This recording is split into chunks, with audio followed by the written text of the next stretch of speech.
திரு வெள்ளரசன் அவர்களின் சென்னியின் வாழ். அனைத்தையும் கண்ட கொற்றவன் மெல்ல அங்கிருந்து அகன்றான். அந்த சமயம் கைதிகள் தப்பியதை அறிந்த கலிங்க வீரர்கள் தேடுதல் வேட்டையில் இறங்கினர். கொற்றவன் மிகவும் சாமர்த்தியமாக அங்கிருந்து தப்பித்து ஒரு பெரும் வணிக மரக்கலத்தை அடைந்திருந்தான். அதன் மேல் நின்று கொண்டு கரையை பார்த்தான். அங்கு சுங்கச்சாவடியில் கலிங்க வீரர்கள் அப்படியும் இப்படியுமாக தன்னை தேடுவது அவனுக்கு தெரிந்தது. பின் கப்பலுக்குள் மறைந்தபடியே அமர்ந்தவன் பெருமூச்சு விட்டுவிட்டு தன் பையை திறந்து பார்த்தான். எடுத்ததும் அவன் கவனத்தில் விழுந்தது முன்பு சூதாட்டத்தில் கலிங்கரிடம் வென்ற அந்த தோல் சுற்றிய பொருள்தான். கொற்றவன் அதை தன் கட்டுக்களையெல்லாம் அவிழ்த்துவிட்டு திறந்து பார்த்தான். அதில் புலிச்சின்னம் ஒன்று அவனை கண்டு மினுமினுத்தது. அது ஒரு சோழ இலச்சினை. மேலும் அதில் சோழன் இளம்பெரும் சென்னி என தமிழில் எழுதியிருந்தது. அதை பார்த்த கொற்றவன் காலம் தன்னிடம் எதையோ எதிர்பார்ப்பதாக உணர்ந்தான். அப்பொழுது, தம்பி, நீ யார்? புதிதாக எப்பொழுது களத்தில் ஏறினாய்? பயண ஓலை பெற்றாகிவிட்டதா என்று மரக்கல தலைவன் கேட்க, கொற்றவனோ இலச்சினையை மறைத்துவிட்டு, மன்னிக்கவும், ஏறும் பரபரப்பில் இலச்சினை தவறிவிட்டது, இந்தாருங்கள் என தகுந்த செல்வத்தை எடுத்து கொடுத்து பயண ஓலையை பெற்றுக்கொண்டான். அவன் அகன்ற பின் கொற்றவன் அந்த ஓலையை பார்த்தான். அதில் தமிழகம் என்று எழுதியிருந்தது. கலிங்கத்தில் நடந்தவற்றையெல்லாம் கூடி முடித்த கொற்றவன் தனக்கு எதிரே நின்றிருந்த நெடுங்கீரனார், நெடுவேல், அழிசி மூவரையும் பார்த்தான்.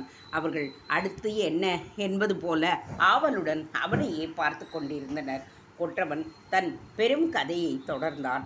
நான் மீண்டும் தமிழகத்தில் காலெடுத்து வைத்தேன். கரும்பெண்ணை நதியின் மேற்கே கரையோரம் பயணித்து பார்த்தேன்.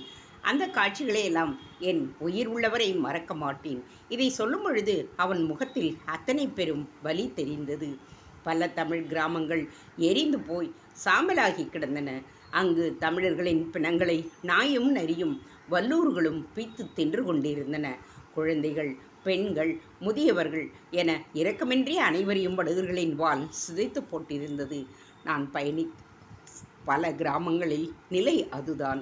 எஞ்சியிருக்கும் கிராமங்களில் மக்களெல்லாம் இருப்பிடத்தை காலி செய்து மூட்டை முடிச்சு கொண்டு வண்டியிலும் நடந்தும் தெற்கை நோக்கி பயணப்பட்டனர். அப்பொழுது ஒரு குழந்தை என்னை ஏக்கமாக பார்த்த பார்வை என் இதயத்தில் அப்படியே பதிந்து கிடக்கிறது. அதனுடைய முகம் என் மனதை விட்டு என்றுமே அகலாது. பசியும் கவலையும் அச்சமும் கொண்டு வாடிய முகத்துடன் என் தமிழர்கள் ஊர் இழந்து செல்வதை கண்டேன். அப்படியே நான் கண்ட சில கிராமங்களில் தங்கள் குடும்பங்களையெல்லாம் தெற்கே அனுப்பிவிட்டு ஆண்கள் அனைவரும் கூடி வடுகர்களை எதிர்க்க திட்டம் தீட்டி வந்தனர். அவர்களுடன் பல நாட்கள் தங்கி வியூகம் அமைத்து பயிற்சிகளும் கொடுத்தேன். வடுகர்களும் வந்தார்கள். எங்களுடைய மறைமுக தாக்குதலை சமாளிக்க முடியாமல் அஞ்சி ஓடிவிட்டனர். இப்போது அந்த வீரமிக்க தமிழ் வீரர்கள் கழுகுமலை என்னும் மலையில் மறைந்திருக்கின்றனர். அவர்களுக்கும் வடுகர்களுக்கும் அவ்வப்பொழுது போரும் நடைபெற்று வருகின்றது. வடுகர்களை பன்றிகளைப் போல் பெருகிக்கொண்டே போவதை உணர்ந்த நான் அடுத்து என்ன செய்வதென்று யோசித்தேன். மௌரியர்கள் மொழிபெயர்ந்தேயத்தை நெருங்குவதற்கு முன் மூவேந்தர் கூட்டுப்படையை மீண்டும் இணைக்க முடிவெடுத்தேன். அது எனது முடிவு என்று சொல்வதை விட காலத்தின் முடிவு என்று சொல்லத்தான் வேண்டும். இல்லையெனில் ஏன் எனக்கு மௌரியர்கள் செய்யும் சதிவேலையை பற்றி கலிங்கம் கூற வேண்டும்? ஏன் என்னிடம் இளம்பெருஞ்சென்னியின் அந்தரங்க இலச்சினை வந்து சேர வேண்டும்? சரியாக திட்டம் தீட்டினேன். மாறு வேடத்தில் சோழ நாட்டிற்கு வருகை தந்தேன். கோழியூரையும் அதன் அரசியலையும் நன்கு உள்வாங்கிக் கொண்டேன். இரும்பிடர் தலையன் எனும் வேள் இளவரசனை பின்தொடர்ந்தேன். அவன் செல்லும் இடத்தை எல்லாம் குறித்து வைத்து கொண்டேன். பிறகு இங்கிருந்து பாண்டிய நாட்டிற்கு சோழ தூதுவனாக பயணப்பட்டு பாண்டியரையும் சேரரையும் சந்தித்து சோழர் கொடுத்ததாக நானே எழுதிய தூதை வழங்கினேன். அங்கு என்னுடைய குட்டு உடைபட்டுவிடும் என்று எண்ணினேன். ஆனால் அனைத்தும் சீராக நடந்தேறியது.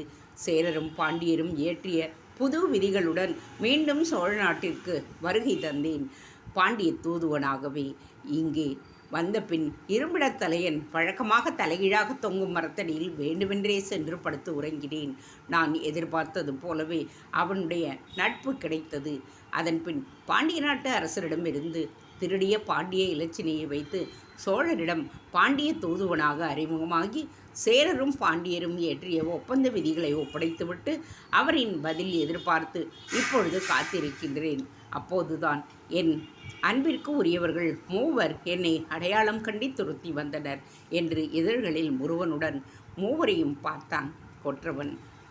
அவர்களும் நெகிழ்ச்சியுடன் அவனை பார்த்தனர். எப்பொழுது எவரிடமும் சொல்லக்கூடாத அனைத்தையும் அவர்களிடத்தில் சொல்லிவிட்டேன். காரணம், மூவரும் என் நம்பிக்கைக்கு உரியவர்கள் மட்டுமில்லாமல் இனி என்னுடன் இணையப் போகின்றவர்கள் என கொற்றவன் சொன்னதுதான் தாமதம். பெரியவர்கள் இருவரும் முதலில் அவனை விழுந்து வணங்க, அவர்களைத் தொடர்ந்து அழிசியும் வணங்கினான். இளவரசே, தங்களின் அன்பிற்கு நாங்கள் நன்றியுடன் இருப்போம். மீண்டும் உங்களை சந்தித்ததில் மனம் பூரித்து போகின்றோம்.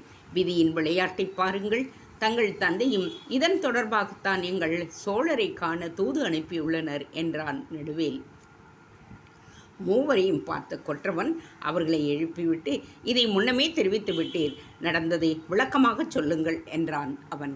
தங்களை கண்டுபிடிப்பதற்காக அதியர் பெருமான் இறைசங்கு மூலம் குறுக்கிட்ட பொழுது மாறுதலாக தமிழகத்தில் நடக்கும் தீங்குகளை அறிந்து கொண்டார். அதை நிரூபிக்கும் வகையில் பாடலிபுத்திரத்தில் இருந்து வந்த ஒரு வணிகர் குழு மௌரியர்கள் வடுகளை வைத்து கரும்பெணியின் தெற்கே அபகரிப்பு செய்வதை அறிந்து கொண்டு உடனே படையை திரட்டி மொழிபெயர் தேயத்தை நோக்கி அனுப்பிவிட்டு, மேலும் மௌரியர்களால் தமிழ் நிலத்திற்கு வரவிருக்கும் ஆபத்தை சோழர்களிடம் தெரிவிக்க கூட்டுப்படையை மீட்டு உருவாக்கம் செய்ய எங்களை அனுப்பியுள்ளார் என்றார் நெடுங்கீரனார். கொற்றவன் அனைத்தையும் யோசித்தான். பிறகு அதியப்படையை நடத்தி சென்றிருப்பது யார் என்று வினவினான். படைத்தலைவர் பராசுரன் என்று நெடுவேல் பதிலளித்தான். மீண்டும் கொற்றவன் ஆழ்ந்து சிந்தித்தான். பிறகு அவர்களை பார்த்து, நன்று, நம் நோக்கம் மூவேந்தர் கூட்டுப்படையை உயிர்ப்பிக்கச் செய்வது. அதனால் மட்டுமே மௌரியர்களை தடுக்க இயலும். அநேகமாக நாளை இதற்கான விடை சோழர்கள் மூலம் எனக்கு கிடைத்துவிடும். நீங்கள் நாளை காலை சோழ அவைக்கு வருகை தாருங்கள். நான் சொல்வது போல சோழரிடம் தெரிவியுங்கள் என்றான் கொற்றவன். சோழரின் அவை கூடியிருந்தது. அவையின் தலைமையான சோழர் இளம்பெருஞ்சென்னி என்னும் என்றும் போல் புலியாசனத்தில் வீற்றிருக்க, அவரது நிழலான அமைந்தோர் வேள் நீதியர் அவருக்கு கீழ் வலதில் இருக்கும் இருக்கையிலும் இடதில் தலைமை அமைச்சரும் வீற்றிருந்தனர். மற்ற அதிகாரிகள், அமைச்சர்கள் போன்றோரெல்லாம் தத்தம் இருக்கைகளில் காணப்பட்டனர். அவையின் ஓரம் இருந்த வாயிலிடத்தில் இரும்பிடத் தலையனும் எழினியும் நின்றிருந்தனர். அனைவரது பார்வையும் அவையின் நடுவே நின்று கொண்டிருக்கும் அந்த தூதுவர்களின் மீதுதான் நிலைத்திருந்தது. கொற்றவனோ அவையின் ஓரத்தில் மறைவாக நின்று கொண்டு அதை கவனித்தான். எங்கு என்னவெல்லாம் நடக்க உள்ளது என்பதை யூகித்தபடியே நின்றிருந்தான். இளம்பெரும் சென்னியார் ஏளன பார்வையுடன் எதிரே நின்றிருந்த நெடுங்கீரனார், நெடுவேலு, அழிசி ஆகியோரை பார்த்துவிட்டு அதியர் வாய்மொழியாக கொடுத்தனுப்பிய ஓலைகளை படித்து பார்த்தார்.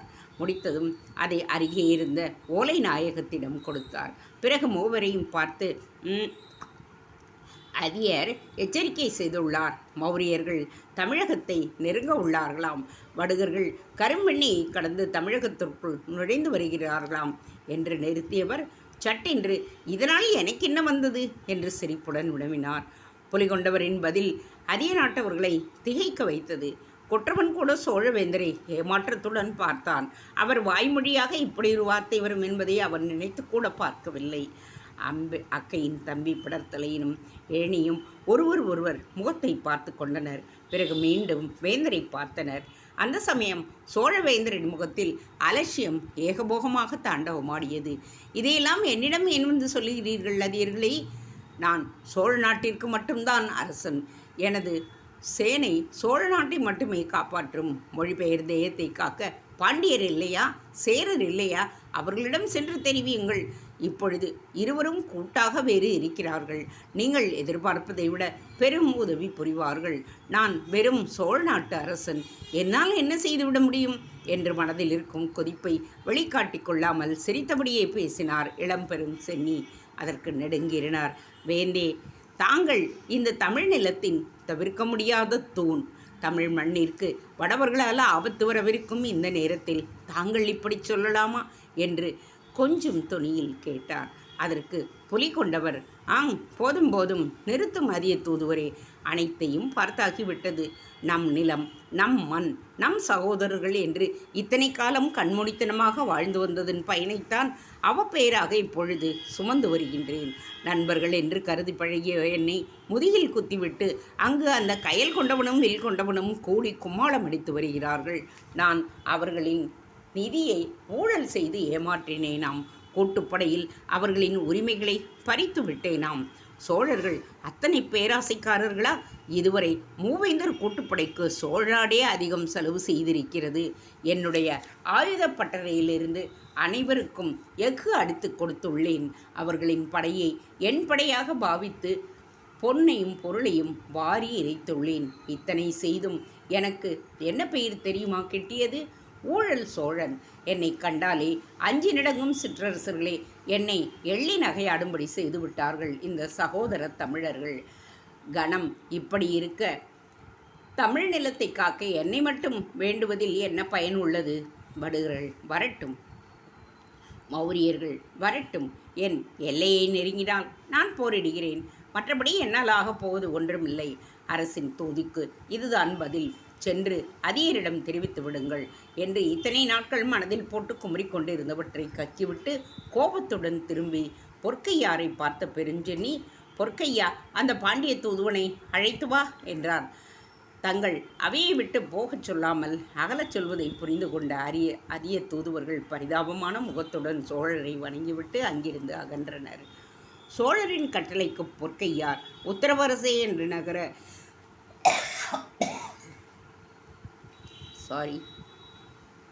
இத்தனை நேரம் மறைவாக நின்று அனைத்தையும் கேட்டுக்கொண்டிருந்த கொற்றவன் அங்கிருந்து நகன்றான். அவன் நகரவும் பொற்கையர் வரவும் நேரம் சரியாக இருந்தது. மன்னர் அழைக்கின்றார், வரவும் கொற்றவனை அழைத்து கொண்டு போனார் பொற்கையார். கொற்றவனின் முகம் சற்று வாடிப்போனது. தான் எப்படியேனும் மூவேந்தர்களையும் ஒன்றிணைத்து விடுவேன் என இதுநாள் வரை நம்பிக்கையை கொண்டிருந்தவன் அப்பொழுது அதை சிறுகச் சிறுக இழந்து வந்தான். கொற்றவன் சோழன் முன் வந்து நின்றான். அவர் அவனை பார்த்து, பாண்டிய தூதரே, நலமா? சோழம் தங்களுக்கு ஏதேனும் குறை வைத்ததா என்று வினவினார். சோழரின் பேச்சில் இப்பொழுது ஏளனம் அதிகரித்தது. அதற்கு கொற்றவன், நிறைவை தவிர வேறெதுவும் கிடைக்கவில்லை அரசே என்றான். நன்று. பாண்டிய சேர மன்னர்கள் தூதாக அனுப்பியிருந்த ஒப்பந்த விதிகளை நானும் என் அமைச்சர் குழுவும் தீவிரமாக ஆலோசித்தோம். அந்த ஆலோசனையின் முடிவு? கொற்றவன் அவளுடன் அவர் என்ன கூறப்போகிறார் என்று பார்த்தான். பிடர்த்தையனும் எழினியும் கூட அப்படித்தான் பார்த்தனர். அதிய தூதுவர்கள் அவையின் வாயிலில் ஓரமாக நின்று கொண்டு அதை கவனித்தனர். வேந்தர் சென்னியர் பாண்டியரிடமிருந்து துண்டாக வந்த அந்த ஒப்பந்தத்தை கையிலேந்தி சுற்றுமுற்றும் பார்த்தார். பிறகு கொற்றவனை பார்த்தார். சோழம் தனித்தே நிற்கும். இனி மூவேந்தர் கூட்டுப்படை என்பதற்கே பேச்சில்லை என்று அருகில் எரிந்து கொண்டிருந்த புலிமுக விளக்கின் நெருப்பில் அந்த ஒப்பந்த விதிகளை காட்டி எரித்தார். கொற்றவன் எரியும் அந்த ஒப்பந்தத்தை பார்த்தான். அவன் உள்ளுக்குள் துடித்தான். இத்தனை நாட்கள் சிரமப்பட்டதெல்லாம் இதற்காகத்தானா? வீணாக அனைத்தையும் செய்தோமா என எண்ணியவனுக்கு அந்த நொடி மூவேந்தர்களின் மீதும் வெறுப்பு கொப்பளித்தது. பிடர்த்தலையனோ கொற்றவனின் நிலையை எண்ணி வருந்தினான். அப்பொழுது எழினி மாத்திரம் மெல்ல அங்கிருந்து அகன்றாள். தன்னுடன் நின்றிருந்தவள் விலகிச் சென்றதை கூட அறியாமல் அவையை கவனித்து கொண்டிருந்தான் பிடர்த்தலையன். கொற்றவன் முறுவலுடன் சோழரை பார்த்து கொண்டிருந்தான். இனி நட்பு என்கின்ற பெயரில் சேர பாண்டிய தூதுவர்கள் கோழியூருக்குள் கால் வைத்தால் தலையை கொய்து விடுவேன். நான் கூறியதை அப்படியே தொனி மாறாமல் கயல் கொண்டவனிடமும் வில் கொண்டவனிடமும் தெரிவி, நீ புறப்படலாம் என்று மிரட்டினார் இளம்பெரும் சென்னி. கொற்றவன் அப்பொழுது நீங்காமுறுவலுடன் தலைபணிந்து நிமிர்ந்தான். பிறகு அங்கிருந்து திரும்பி வாயிலை நோக்கி நடந்தான். பிடர்த்தலையன் அவனை பின் தொடர்ந்து சென்றான். அரிய தூதுவர்கள் மூவரும் அவை அனைத்தையும் கண்டுவிட்டு வருத்தத்துடன் அகன்றனர். பிறகு மத்தியில் தன்னை நெருங்கவோ பேசவோ கூடாது என்று கொற்றவன் கூறியிருந்ததால் அவர்கள் வெளியேறிவிட்டனர். மாறா என பிடர்த்தலையனை அரைக்க அவைக்கு வெளியே நடந்து கொண்டிருக்கும் கொற்றவன் நின்று அவனை திரும்பி பார்த்தான். இளவரசி, கூறுங்கள், ஓட்டமும் நடையுமாக வந்த பிடர்த்தலையன் கொற்றவன் முன் வந்து நின்று, நான் அவையில் நடந்ததை அறிவேன் நண்பா என்றான். அதற்கு கொற்றவன் தரையை பார்த்தான். இளவரசர் வெற்றிவேல் சென்னியாரிடம் முறையிடுவோம் ஆரா, அவர் நினைத்தால் என பிடர்த்தலையன் பேசும் பொழுதே இடைப்புகுந்து பேசினான் கொற்றவன். வேண்டாம் இளவரசே, அது அனாவசியம். மேலும் அது சோழவேந்தரை அவமதிக்கும் செயல். எனக்கு பதில் கிடைத்து விட்டது. உடனே எங்கள் பாண்டியவேந்தரிடம் அதை தெரிவிக்க வேண்டும். அதுவே என்னுடைய பணி என்றான் கொற்றவன். பிடர்த்தலையன் அவனை புரிந்து கொண்டது போல் தலையசைத்தான். பிறகு அவனை நட்புடன் தழுவி, சென்றுவான் நண்பா, என்றாவது ஒரு நாள் நாம் மீண்டும் சந்திப்போம் என்றான் பிடர்த்தலையன். கொற்றவன் முறுவலித்தான். அவனது விழியோரம் சிறு சிறு கண்ணீர் துளிகள் தேங்கியது. அதை தடயமின்றி துடைத்தான். நிச்சயமாக இளவரசே என்றான். அதன் பின் இருவரும் பிரிந்தனர். அதே முறுவலுடன் பிடர்த்தலையனை பார்த்து தலையசைத்த கொற்றவன் பின் திரும்பி நடக்கலானான். பிடர்த்தலையன் செல்லும் கொற்றவனையே பார்த்தபடி நின்றிருந்தான். அழுந்தூர் இளவரசி எழினிதான் தொடர்ந்து வருகை தரும் தனித்து அமைந்திருந்த அந்த சிறையின் முன் வந்து நின்று உள்ளே இருளில் இருப்பவனிடம் அவையில் தான் கண்ட அனைத்தையும் தெரிவிக்கத் தொடங்கினாள். வேந்தர் அப்படித்தான் கூறினார். வடுகர்கள் கரும்பெண்ணையை கடக்கத் தொடங்கிவிட்டார்கள். மௌரியர்கள் பெரும் திட்டம் தீட்டி வருகிறார்களாம். அதெல்லாம் பற்றி எனக்கு அக்கறையில்லை என்று சொன்னதோடு நிறுத்தாமல் இரு வேந்தர்களின் தூதுவரையும் அவமானப்படுத்தி தூதையும் நிராகரித்து அனுப்பிவிட்டார் என்றாள். அப்பொழுது அந்த இருள் நிறைந்த சிறையிலிருந்து காலம் கனிந்து வரவிருக்கிறது, காத்திருப்போம் என்ற ஒரு ஆணின் சிரிப்பு கலந்த குரல் கேட்டது. கோழியூரை விட்டு வெளியேறிய கொற்றவனும் அதியமணிகளும் மூவரும் உறையூரின் எல்லையில் பொன்னியாற்றங்கரையில் சந்தித்து கொண்டனர். கொற்றவன் நீரை பார்த்தபடி ஆழ்ந்த சிந்தனையில் இருந்தான். அவனையே பார்த்தபடிதான் மூவரும் நின்றிருந்தனர். பிறகு நெடுங்கீரனார், இளவரசே, தாங்கள் கோபித்துக் கொள்ளவில்லை என்றால் நான் ஒன்று சொல்லுகிறேன் என்று தயக்கமும் பணிவும் கொண்ட குரலில் பேசினார் அவர். ஓடும் பொன்னியை பற்றி யோசித்து கொண்டிருந்த கொற்றவன் அவரை கண்டான். அவன் பார்வை என்ன என்று வினவியது. நம் அதியப்படை தங்கள் கட்டளைக்கு எப்பொழுதும் அடிபணியும். நாம் ஏன் கரும்பெண்ணை ஆற்றில் பராசுரன் தலைமையில் செல்லும் படையை அணுகி? வார்த்தைக்கு வார்த்தை இளவரசே, நம் படை நம் நாடு போன்றவற்றை குறிக்க தேவையில்லை. நான் நாடோடி, எனக்கு நாடுமில்லை, நிரந்தர பெயருமில்லை என்றான் கொற்றவன். எங்கோ இருந்த வெறுப்பை அப்பொழுது அவர் மீது காட்டினான் அவன். இளவரசே, இந்த கோபம் தேவைதானா? நீங்கள் மீண்டும் அதிக இளவரசர். ஆனால் மௌரியரிடமிருந்தும் வடுகரிடமிருந்தும் தமிழீழத்தை காக்க முடியுமே. அதிகப்படையை கொண்டு போர் செய்யலாமே என்றான் நெடுவேல்.